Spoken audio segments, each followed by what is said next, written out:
ام سلاف و حسکرنê xwe ji kelha berxwedanê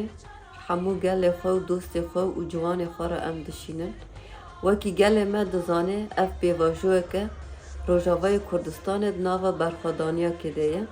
û yê ku em dihêrîne em berxwedaniya xwe xortir jî bikin, yek jî îrada vî gelê me ye, baweriya vî gelê me ye, piştgiriya ku vî gelê me ku dide me em bi vî xwe xort dikin. Ji bûna wî em hemû gelê xwe û dost û ciwanê xwe em siva dawet dikin li bajarê Fêrbookê saet 5 beşdarî vê meşê bibin û meşekî xort bawerî me heye kî herkes xwe erk û berpirsiyar bibîne ji bûna ku em nirxê xwe biparêzin û xortir jî bikin. Pêwîst e herkes bi erk misyonê xwe rabe û baweriya me bi gel he û em dîsa dibêjin hezkirin û silafê xwe em ji hemû gelê xwe re dişînin û em dibê pêjî Kurd û Kurdistan û serkeftin.